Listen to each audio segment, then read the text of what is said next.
បងខ្ញុំស្មសួរបងឯងទីមកបងមិនបានបងឯងជ្រើសរៀនជំនាញ fancy ចឹងបងមិនបានបងជ្រើសរៀនជំនាញ fancy អូនបងជ្រើសរៀនជំនាញ fancy ហ្នឹងគឺដោយសារតែទី1គឺចិត្តបងស្រឡាញ់ជំនាញមួយហ្នឹងហ្មងអូនព្រោះអីម៉ាក់បងគឺគាត់បានអក្សរសាស្ត្រស្រាអញ្ចឹងគឺបងនៅជាមួយគាត់តាំងពីទូចមកគឺបង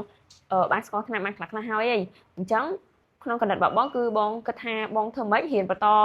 ថ្នាក់អក្សរការីឲ្យចប់ដើម្បីឲ្យបងយល់ដឹងពីអក្សរបានកាន់តែច្រើនទៀតហើយចំណេះដែលសំខាន់ដែលបងជ្រើសរៀនជំនាញ fancy ហ្នឹងគឺដោយសារតែទី1គឺបងចង់ចែករំលែកចំណេះដឹងរបស់បងទៅដល់ប្រជាជនរបស់យើងឲ្យគាត់យល់ដឹងអំពីការប្រើប្រាស់ថ្នាំឲ្យបានត្រឹមត្រូវយល់ដឹងអំពីបញ្ហាសុខភាពរបស់ពួកគាត់ហើយនឹងជួយផ្ដល់ឱសថឲ្យបានត្រឹមត្រូវតាមស្ថានភាពជំងឺរបស់ពួកគាត់ហើយអីដែលបងចង់បានជាងគេនេះគឺបងចង់ឲ្យពួកគាត់មានសុខភាពល្អនិងជាសះស្បើយពីជំងឺរបស់ពួកគាត់ចាបងចាដូចជាបងស្រីម្នាក់នេះគឺគាត់បានឆានមកបងអញ្ចឹងណាចាំមើលបងបើកឲ្យស្ដាប់ចាបងហ្នឹងហើយខ្ញុំអរគុណច្រើនណាស់គ្រូដែលបានណែនាំអាប្រាទីវិទ្យាសាស្ត្រឲ្យកូនខ្ញុំញ៉ាំឥឡូវកូនខ្ញុំឥឡូវ